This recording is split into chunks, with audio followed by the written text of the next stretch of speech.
evening! This is Erlyn the 60 Vlog once again. Ngayon po ay magluluto ako ng kakaibang recipe kasi I never taste this kind of a recipe and I just try this one. But because my partner doesn't eat any kind of noodles. But today I am trying to cook this Tricolor Fettuccine. I am trying to cook as a carbonara. So this noodles is different. It's made from spinach, guys, and egg and spinach. See, it's a different kind of noodles, and this is my first time, guys, to try and taste this kind of noodles. Because I love spaghetti and some pancit canton in our country, in the Philippines. And I never cook pancit canton here because my partner doesn't eat that kind of noodles. But this time I will try this, guys. And I will try like a carbonara. So come and see, come with me, guys, and watching. And we try this kind of noodles made from spinach. So, tara na, luto na tayo! The ingredients of my sauce for the carbonara, guys. I have cream sauce, and I have a butter, I have mayonnaise, 1 onion slice, parsley with celery, and I have shrimp here, and I have stalk of celery, I have garlic herbs, and a slice of cheese, and fried garlic, and black pepper as well. And I use this, I will simmer this for the boiled water. And it's just like spaghetti, pakuluan muna natin siya, guys. And then, I forgot the olive oil. So, I'm using only butter, guys, instead of olive oil, I mean. Ang ating noodles. Hindi natin iluluto lahat kasi hindi naman nga kumakain ang partner ko nito. Or, ayan. Because, susubukan ko lang or pakuluan na natin siya lahat. Tapos, ilagay na lang natin sa rep yung iba. At gugupitin natin siya, guys, kasi masyadong mahaba para hindi siya nagano.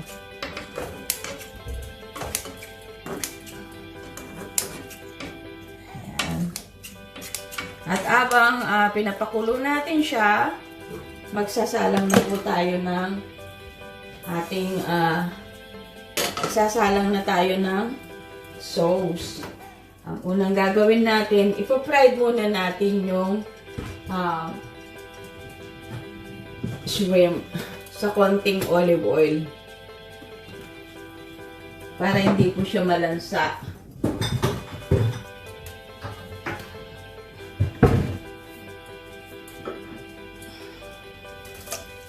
Fry ko muna yung shrimp.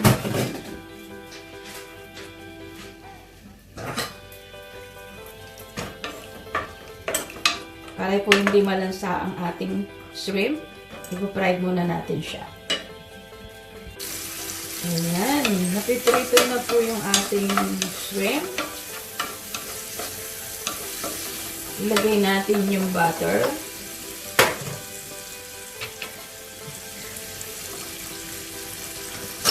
Mga 3 grams lang to, guys. Butter. 3 grams or maybe 2 tablespoons of butter. Ayan, nilalagay na natin yung butter. At isabay na rin natin yung onion. Yeah, we will add the onion. Ayan, kumukulo na yung ating noodles.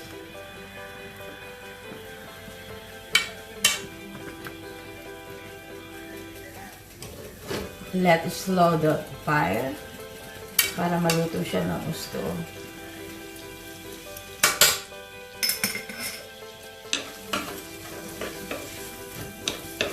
Lakasan natin ang apoy ng ating pag-igisa.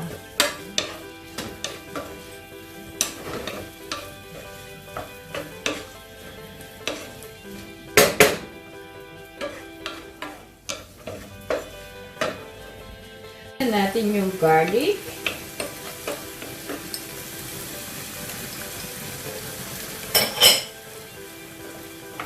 At isabay na natin yung celery stalk.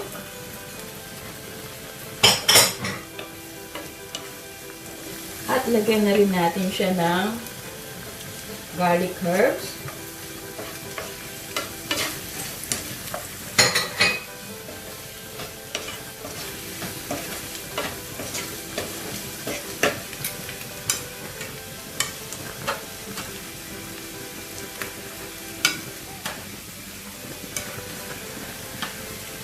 Smell good.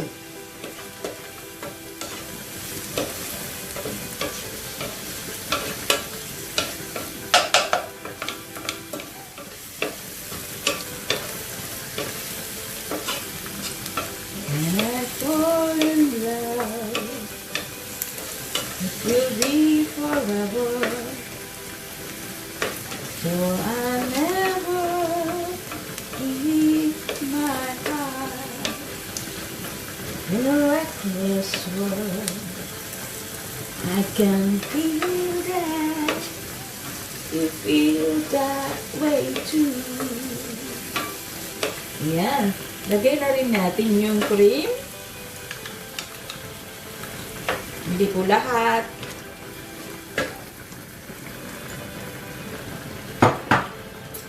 Lagyan natin siya ng black pepper.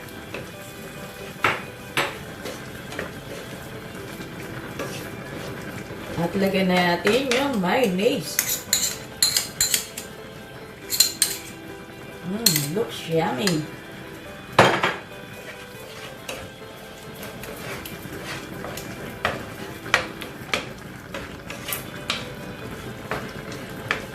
At ilagay na natin yung ating parsley.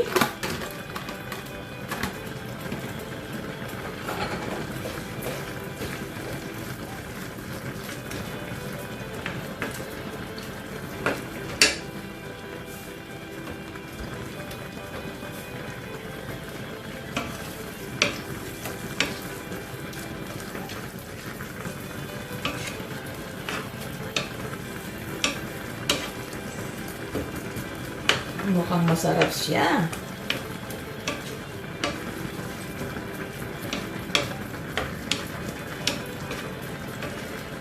At luto na rin ang ating noodles. Tanggalin na natin sa apoy. Malambot na siya.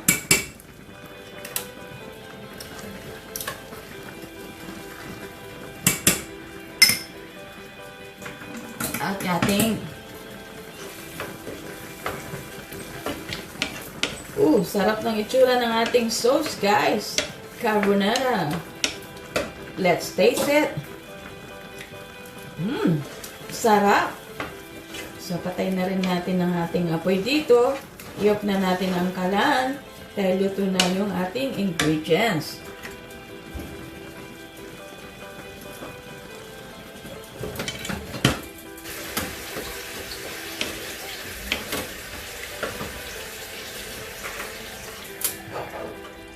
Lagyan na natin ang ating keso.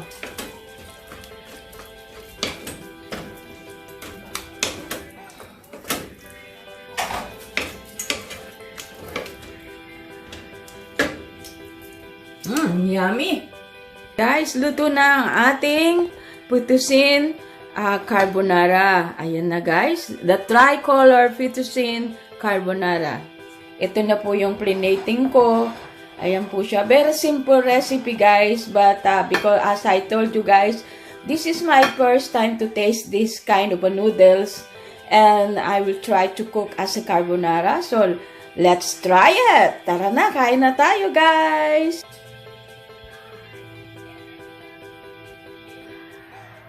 Ayan, guys. Luto na ang aking fettuccine tricolors carbonara. And this is my first time to taste it. So, this is Arlinda 60 Vlog once again. Isi-serve na po natin sa ating prinsipe ang ating fettuccine carbonara. So, before we serve it, I will try to taste it.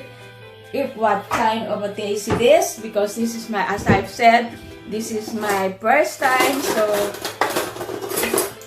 try muna natin guys kung ano ang lasa niya.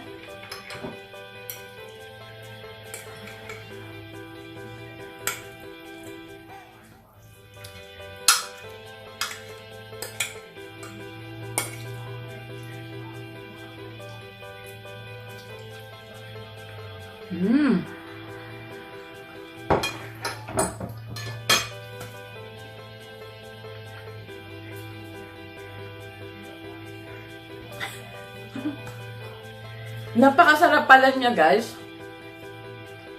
Sabi ko nga po, kakaibang klaseng pasta siya guys. Kasi may lasa siya yung, dahil ito po ay gulay na pasta. So masarap siya. Try nyo po. Pero I don't think there is in the Philippines this kind of noodles. Pero masarap po siya guys. Lalo na yung ginawa kong pang toppings is carbonara. So this is Erlinda 60 Vlog once again guys. So this is Erlinda 60 Vlog once again. If you are not subscribed yet to my channel, please subscribe Erlinda 60 Vlog. Share, likes, and click the bell down below so that you can follow all the notifications.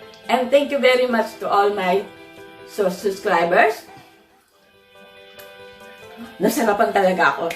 Thank you very much to all my super chatters. Thank you also to all my members. Thank you very much. And to all my family, mega shout out to all of you, to all my friends, and to my lovely partner. Thank you very much for your Thank you also to my loving partner. Thank you very much, my loving David McCarthy, for your always be here with me. And to all of you guys, may God bless you all. And tara na, kain na tayo. Kain na, daran-daran na. So, ang sarap niya guys. Try nyo at this Tricolor Fettuccine. So, see you guys. Bye-bye. Mama. I love you all.